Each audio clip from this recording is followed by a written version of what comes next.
God. This is Teacher Rhea and welcome to our Kids Church. Pwede mo bang sabihin sa iyong katabi, good job kasi nandito ka. And this time, sabihin mo din ang sarili mo na good job self because you're here. Are we all ready? Hindi ko na to patatagalin pa. So come on, let's all stand on our feet and let's prepare our hearts to sing and praise Jesus.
God's story, the Good Samaritan.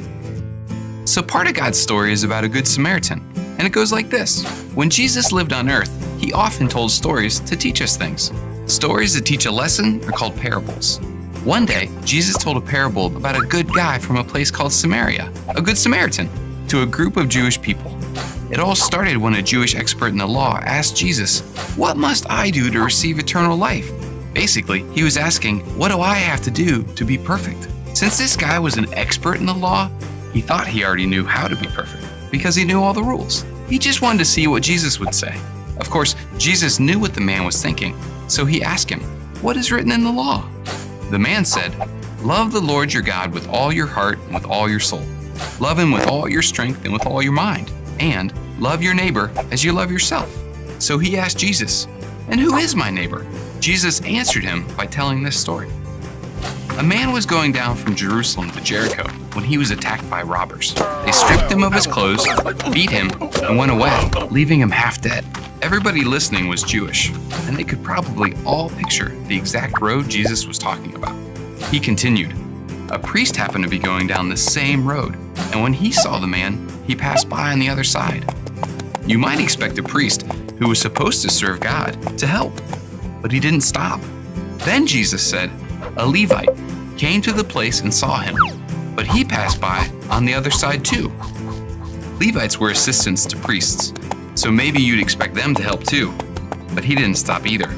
Finally, Jesus said, a Samaritan came along. Remember, a Samaritan is a person from Samaria. That's near Israel, where God's family, the Jews, lived. But here's the thing, Jews and Samaritans didn't get along. In fact, nobody hearing this story would ever expect a Samaritan to help, because Samaritans and Jews couldn't stand each other. But Jesus said, when the Samaritan saw the man, he took pity on him. He went to him and bandaged his wounds. Then he put the man on his own donkey, brought him to an inn, and took care of him. The next day, he took out money and gave it to the innkeeper. "Look after him," he said, "and when I return, I will pay you back for any extra expense you have." Then Jesus asked, "Which of these three do you think was a neighbor to the man who fell into the hands of robbers?" The expert in the law didn't even want to say the word Samaritan, but he admitted, the one who had mercy on him. Jesus told him, "Go and do likewise." In other words, go and love everyone, even people we don't like or people who everybody else wants to avoid. See, when we show love, we're obeying Jesus. Obeying God doesn't mean just doing what his rules say. It means loving him more than anything and showing his love to every single person that we meet. And that's the story of the Good Samaritan. So in case you missed it, here's the quick version. A man asked Jesus how to get eternal life. Jesus said, "What is written in the law?" The man said, "Love the Lord your God with all your heart and with all your soul. Love him with all your strength and with all your mind. And love your neighbor as you love yourself." Then the man asked, "Who is my neighbor?" Jesus told a story. If you missed Jesus' story, here's the quick version. A Jewish man got beat up. A priest walked by. A priest assistant passed by. A man from Samaria actually did help. That was a surprise. Jesus had taught them, we obey God when we show love. And that's part of God's story.